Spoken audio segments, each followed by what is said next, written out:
Welcome to CEF Insights, your source for closed-end fund information and education, brought to you by the Closed-End Fund Association. Today we are joined by David Leggette, Lead Product Strategist and Head of Investor Relations with CBRE Investment Management, a leading investment manager of global real assets. David, we're happy to have you with us today. It's my pleasure. Thank you for the opportunity. David, investors today have access to a range of investment solutions which provide exposure to listed and private market real estate investments. Your company manages the CBRE Global Real Estate Income Fund, which trades under the ticker IGR. Can you discuss the characteristics of IGR and what may differentiate it from other investment solutions available to them? Sure. Relative to the other options, we think IGR is one of the best ways for individual investors to gain exposure to real estate. IGR is actively managed by CBRE Investment Management, listed real assets team, and we've been managing the fund since its inception in 2004. So over its nearly 20 years of operation, I believe we've established a strong track record of delivering against the fund's primary objective of high current income and the secondary objective of capital appreciation. IGR invests globally and publicly traded companies that own and operate real estate assets. IGR historically has paid distributions to its shareholders on a monthly basis, with the goal of maintaining a level rate that may rise over time. So we believe IGR is best suited for investors seeking real estate exposure as well as high current income. On that topic of income, much like many other funds during the global financial crisis in 2008, IGR had to reduce its distribution. So we moved it down to 4.5 cents per share on a monthly basis in November of 2008. But since then, we've raised our distribution 2 times. The most recent increase was last year in March of 2022, where we raised our distribution 20%. And its currently monthly distribution amount is 6 cents per share or 72 cents annually. You mentioned that CBRE Investment Management is an active manager. Can you expand on your investment style and approach? Our investment process combines top-down, sector and regional allocation, bottom-up stock selection. And we seek to construct a relatively concentrated portfolio that can deliver against the fund's investment objectives. We invest across common equity securities primarily, but we also invest a smaller portion of the portfolio in higher yielding preferred equity securities. Our process, it places an emphasis on property sectors our team believes will outperform, as well as individual companies that offer what we believe to be an attractive mix of above average income and growth potential. Finally, our team utilizes a non-structural form of leverage, a line of credit, with the goal of delivering higher amounts of income to our shareholders. David, real estate was one of the worst performing sectors in 2022. Coming off a challenging year, do you believe the current environment is attractive to allocate real estate? I do believe it's an attractive environment today. 2022 was one of the worst calendar years of performance for global real estate securities, in the last 20 years. The FTSE EPRA Nareit Developed Index, a well-known global real estate index, it was down 24%. Real estate's a capital-intensive business. As such, real estate stock prices are sensitive to changes in interest rate policy. So in our view, last year's underperformance was largely driven by the Fed's aggressive stance on inflation and the rapid increase of interest rate. Despite their poor performance, real estate company earnings have remained relatively stable and attractive, and we've continued to see company income growth in excess of their earnings. So against this backdrop, we think real estate is attractively valued today. In our view, the bad news of higher rates and softening economic conditions are already priced in to the stock prices of these companies. One way to think about valuation is to compare the value of a company's stock price to the estimated private market value of a company's underlying real estate. On this basis, at year end, we estimated global real estate stocks were trading at an 18% discount to the private market value of their real estate owned. Historically, we saw similar discounts in the global financial crisis in 2008 and the COVID drawdown of 2020. In our view, pricing dislocation between listed real estate stock prices and the private market value of their real estate owned, dislocations like this have led historically to attractive returns for investors. As we turn the page and look into 2023, we believe we are nearing the end of the Fed tightening cycle, and this is a positive catalyst for global real estate. For example, we compared the performance of the FTSE EPR Developed Index, Global Real Estate Index, and the MSCI World Index at the end of the last 4 interest rate cycles in 1995, 2000, 2006, and 2019. Based on the history of the most 4 recent Fed pauses, global real estate outperforms global equities in the 3 months prior to the Fed pause by an average of 5.6%. And global real estate outperforms global equities in the 12 months after a Fed pause on an average of 6.5%. So global real estate stocks in and around changes in Fed policy, pauses in tightening cycles have delivered attractive absolute and relative returns relative to global equities.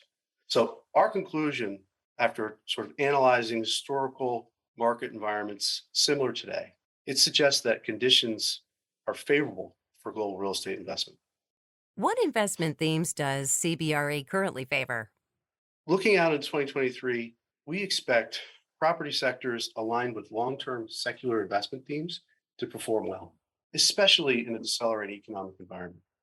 Secular themes in real estate are important because we believe they will drive increased demand for space, providing landlords the pricing power to increase rents, which then leads to higher earnings and income growth. Here are a couple of examples of the secular themes in real estate. The first, demographics and generational change. And here it's really about housing affordability. And the rising home ownership costs is leading more and more people, especially the younger generations, to pay rent and not mortgages. This dynamic supports continued demand within the residential sector. The second secular theme is digital transformation and the increased demand and growth of data. One area, for example, we don't see big technology companies cutting is their IT budgets. So we see continued demand for things like cloud-based storage, the ongoing build out of 5G networks to drive growth potential in the data center and tower REITs. Third and final trend, e-commerce. Within this trend, you have increased penetration of online sales, as well as the shortening of expectations for delivery times from weeks to days to now hours, same day delivery. We believe these dynamics will continue to support growth in modern logistic facilities within the industrial sector. David, closed-end fund investors are often income-oriented, and income is a primary objective of IGR. Can you provide an overview of the fund's distribution policy? Over the life of the fund, our goal is to maintain an attractive distribution which may grow in time. We believe the relatively consistent earnings and income growth of real estate companies makes the asset class a good match for a closed-end fund like IGR that's focused on maintaining an attractive monthly distribution.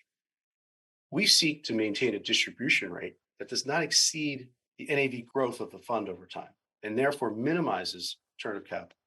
Under the fund's managed distribution policy, the objective is our monthly distributions may be covered by both net investment income as well as any capital gains we realize through the course of active management. To the extent that we realize capital gains, our preference is to include the gain as part of the fund's regular distribution on a monthly basis, as opposed to paying out a large one-time special distribution. David, how do you see a global real estate strategy best positioned in an investor's portfolio? Many of the shareholders we engage with utilize IGR as part of an income portfolio. Real estate, in general, works well alongside fixed income investments, offering an alternative source of income with growth that historically has displayed a low correlation to bonds. While investors may continue to allocate to IGR from fixed income investments, we may see more allocations coming from broad equities, given global real estate's attractive valuations and total return potential. David, thank you for taking the time to share your thoughts with us today. You're very welcome. I appreciate it. And for all those shareholders that listen to this podcast, we appreciate your interest. Thank you. And we want to thank you for tuning in to another CEF Insights Podcast. For more educational content, please visit our website at www.cefa.com. This material is not and is not intended as investment advice, an indication of trading intent or holdings, or the prediction of investment performance. All fund-specific information is the latest publicly available information. All other information is current as of the date of this presentation. All opinions and forward-looking statements are subject to change at any time. CBRE Investment Management disclaims any responsibility to update such views and/or information. This information is deemed to be from reliable sources. However, CBRE IM does not warrant its completeness or accuracy.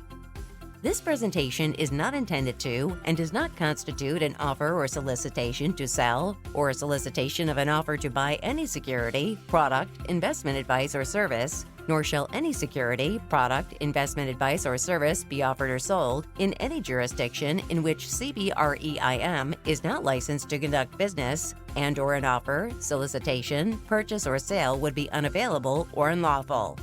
Investments involve risk. Principal loss is possible. Real estate investments are subject to changes in economic conditions, credit risk, and interest rate fluctuations. International investments may involve risk of capital loss from unfavorable fluctuation in currency values, from differences in generally accepted accounting principles, or from economic or political instability in other nations. Because real estate funds concentrate their investments in the real estate industry, the portfolio may experience more volatility and be exposed to greater risk than the portfolios of other funds. Closed-end funds are traded on the secondary market through one of the stock exchanges. The fund's investment return and principal value will fluctuate so that the investor's shares may be worth more or less than the original cost. Shares of closed-end funds may trade above a premium or below a discount the net asset value (NAV) of the fund's portfolio. There is no assurance that the fund will achieve its investment objective. Investors should consider a fund's investment objectives, risks, charges, and expenses carefully before investing. A copy of the prospectus that contains this and other information about the fund may be obtained by either calling 888-711-4272 or visiting www.cbreim.com/IGR. Please read the prospectus carefully before investing. Investing in closed-end funds involves risk, including possible loss of principal. Past performance does not guarantee future results. The FTSE EPRA Nareit Developed Index is designed to track the performance of listed real estate companies and REITs worldwide. By making the index constituents free float adjusted, liquidity, size, and revenue screened, the series is suitable for use as the basis for investment products such as derivatives and exchange-traded funds (ETFs). The MSCI World Index captures large and mid-cap representation across 23 developed markets (DM) countries. With 1,508 constituents, the index covers approximately 85% of the free float adjusted market capitalization in each country. Generally, the fund will invest at least 80% of its assets in income-producing global real estate equity securities, which include common stocks, preferred securities. Up to 20% of these may be below investment grade, warrants, and convertible securities. Up to 15% of assets may be invested in emerging market countries, which are subject to additional risks. Investment in the fund is also subject to risk from the use of leverage. Investments involve risk. Principal loss is possible. Real estate investments are subject to changes in economic conditions, credit risk, and interest rate fluctuations.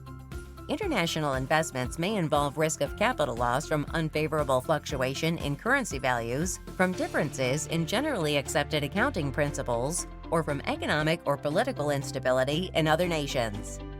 Because real estate funds concentrate their investments in the real estate industry, the portfolio may experience more volatility and be exposed to greater risk than the portfolios of other funds. Closed-end funds are traded on the secondary market through one of the stock exchanges.